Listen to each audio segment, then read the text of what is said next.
Po, magandang umaga, magandang gabi, no? Nasaan panig man tayo ng mundo, ayan. Ayan, kung nasaan man kayo ha, good morning po sa lahat. Ngayon po ay January 17, ayan, 2026. Ano? Kung nasaan man kayo, ito ang ating unang reading for today. Sabado na po ngayon ha.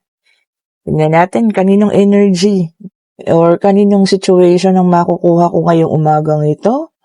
Okay, so meron tayo ditong the Strength, Queen of Pentacles. Meron tayong Seven of Swords. Okay po. Check pa natin. Ayan. Pasensya na kayo kung makakarinig ng ingay dahil umaga po ngayon na. Ayan, at gising na yung aking mga alaga rito. Oh, merong Ten of Swords. Okay. Queen of Pentacles. Ayan. Meron din tayo rito, Ace of Cups. Okay. Check pa natin, ha? Tignan pa po natin. Ito dalawa na.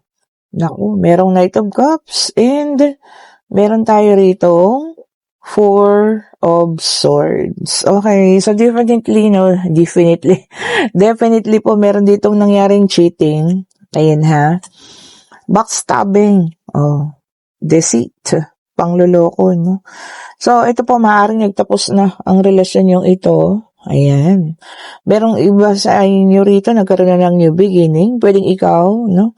Ayan. Alam niyo yun, sobrang emosyonal yung nangyari dito sa inyo, no? Sobrang painful. Ayan na. Ayan po. Pero meron ng taong nagkaroon ng realization. At ikaw yung, ayan, no? Gustong-gusto niyang balikan. Gustong-gusto niya kanyang puntahan na. Okay po. Siya rin yung nagloko. Ayan. Siya po ha. Pero siya yung gustong-gustong bumalik. Ang problema dito, alam niya yung ginawa niya. At least, alam niya, na sobra kanyang nasaktan, At alam mo yan, dahil sa pananahimik mo, hindi niya ngayon alam kung paano siya magre-reach out sa'yo. Kasi tahimik ka lang eh. Kumbaga, inaayos mo na buhay mo. Kumbaga, talagang binibigyan mo na ng pansin sarili mo, less yung pagpo-post mo sa social media about yung mga, alam mo yun, yung mga update sa buhay mo. Kumbaga sinasarili mo. So, eto siya ngayon. Hindi niya alam, confused, ayan, kung paano magre-reach out, kung paano ka kakausapin. Kasi mapakahirap sa kanya yung mga ganitong pangyayari po. Nakakasakit na rin, siya rin nakakapagramdam na ng pain, ayan, kung nakikita mo na. Kasi nagkaroon nga ng realization, paggising, at alam niya yung naidulot niya sa yung sakit. Okay po. So, yun lang, paano kanya i-reach out? 'Di ba? Yun yung isa sa mga kaya naman pala. No? So, meron tayong the 16, the tower, may dalang number 16. Talagang nagkaroon kayo ng distraction, pain, suffering, sobra yung kaya naman pala. Kumbaga, yung matindi, ang mga pananakit mo sa kanya, pananakit sa'yo, kung siya man yung nakasakit, Okay, so meron tayo rito, Knight of Pentacles. So, ito lang siya ngayon. Naka-stagnant, no? Hindi talaga pa niya maiisip kung paano, lalapit. At nag-iisip din siya kung kaya mo pa ba siyang patawarin. Sige. The apathy card is here. Remorse. Alam mo, nade-depress na rin siya. Nakakapag-isip na rin siya ng mga negativity. Nako, yun lang. Wag naman. diba? Sana, alam mo yun, makaisip siya ng paraan. Or, kung maaari, siguro, mas maganda, hayaan ka na mo niya ngayong mag-heal. Sabi nga, it takes time. Diba? Hayaan ng panahon na magdikta kung okay na, magiging okay na. Kaya lang, naapektuhan kasi siya eh. Sa kanya, bumabalik, bumabalik niya sa kanya lahat yung mga ginawa niya sa'yo. And then, meron tayo ritong 6 of Wands. Ayan. Sabi niya rito, you're doing your best. 'Di ba? Marami kang support system sa mga nangyaring yun. Baka naman recently lang ito, no? Pwedeng mga kaibigan, kamag-anak, ano? So, marami kang support system po. O, 'di ba po? Mabuti for you, good for you. Sa kanya wala. Kasi, mga kaibigan ninyo, no? Baka maaring mga kamag-anak niya alam na siya po alam niyo yun? May gawa kung bakit kayo nagkaganon. O, 'di ba? Sinong susuporta sa alam nilang gumawa ng mali? And then, meron tayong the chariot, may dalang number 7. Okay. Sabi niya dito, no, you are now overcoming the obstacles. Talagang alam mo yun? Paano ka na? Inaayos mo na. 'Di ba? Talagang yung pinili mo, maging maayos na sana. Oh. Kumbaga, pananahimik mo ay yun ang naging daan para ibangon mo yung sarili mo, maging maayos ka. And then we have the King of Pentacles. Okay po. Sabi niya rito, you are bettering yourself. Wow, ang ganda nun. Talagang the best version of you, no? Yun ang gusto mo. Mas maganda, mas maayos na ikaw, o 'di ba? Mas buo, o 'di ba? So yun ang gusto mo ngayon. Gusto mong makita niya na mas mabuti ka, which is lalong, alam mo yan, nagpapaaligaga sa kanya ngayon. Kasi, although nagkaroon ng realization, nahihirapan pa siya kung paano pumasok ulit sa buhay mo dahil nakikita niyang komportable ka na wala siya. Yun ang mabigat, 'di ba? You are at your finest. Nakikita mo na mas mabuti ka, mas maganda ka kung wala siya. O, 'di ba? So ngayon, hindi niya alam kung paano siya ulit makakabalik sa'yo. Oh, we have the justice. May dalang number 11, ha? So, justice is served. Oh, 'di ba naman? Kaya nga sabi ko sa inyo, hindi nyo kailangan gumanti. Ang divine universe po ang gagawa ng paraan para sa inyo para, alam mo yun, malaman ng taong ito kung gaano kasakit yung ginawa niya sa inyo. Sabi nga, lesson learned. O, 'di ba? So, yung mga nagsasabi dyan doon sa comment section, gusto ko lang po siya sana, maramdaman niya yun. Huwag kang mag-alala kasi darating at darating po sa kanya yan. Karma is revolving. Sabi nga, umiikot. Nandito lang yan sa atin. Di po yan umaalis. It will come at the right time. O, 'di ba? Right timing lang po. And then, meron tayong the devil. Ayan, sobra-sobra na yung attraction niya sa'yo ngayon.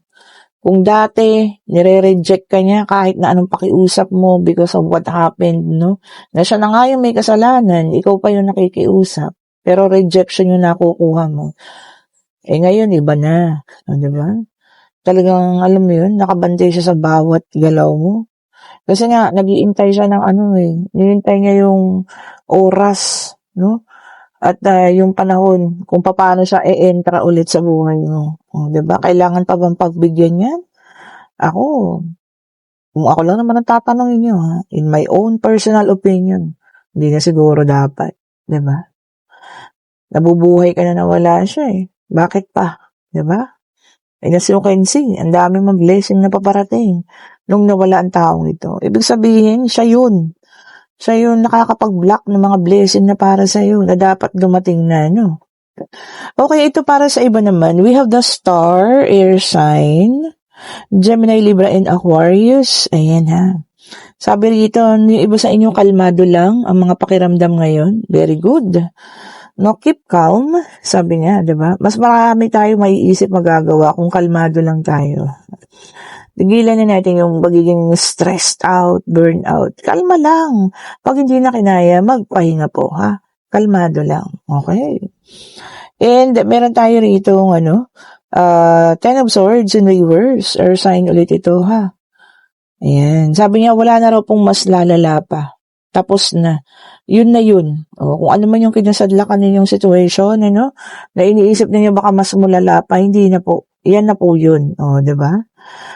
Pa-upward na. Ibig sabihin niya po, paangat na, Hindi na kayo, nada-downgrade. Kundi paangat na. So, there will be changes. Diba? Changes na pagbabago na para maayos na po, ha? Sige, tingnan pa natin. And, meron tayo rito, Page of Swords. Ayan, air sign ulit, ha? And, sabi niya rito, Meron kayong mga bagay na naku-curious kayo. Okay, pinag-iisipan, malala ang pag-iisip niyo dito. Maaring nakakaapekto sa'yo kung bakit mo kailangan pag-isipan, ano? Pwedeng apektado love life mo, buhay mo, financial mo. Something na nangyari na kailangan mo, naku-curious ka, bakit ganun? O, diba? Let's say, merong promotion na dapat sa'yo, bakit napunta sa iba? Bakit hindi ka magiging curious, diba? You do your best. Sabi nga, no? You have done your best. Tapos, biglang-bigla sa iba ibibigay. Oh, di ba? Ano yung reason? Kaya naku-curious, ha? For example lang po yun, ha? And, meron tayo ditong King of Pentacles, an Earth sign, Taurus, Virgo, and Capricorn. Okay. Sabi niya rito, no, generosity. Ayan. So, ngayon naman, siguro ikaw medyo naka-LL na, no? Sabi nga nakaluwag-luwag. So, ikaw naman yung magiging generous. Oh, di ba? Alam niyo, pag hindi talaga madamot, yung puring ng blessing, no? Tuloy-tuloy po yan. Di, sa totoo lang, especially kung sa family ninyo, no? Sobra yung pagiging ninyong generous. Pero wag naman yun to the point na ikaw nawawalan na, ha? Alam niyo yun, tuloy-tuloy ang blessing sa inyo, no? And then there is a Wheel of Fortune, fire sign ito, no? So far, meron tayong air, earth, fire. Ayan, ha? Sabi niya rito, inevitable fate. O, ayan, ha?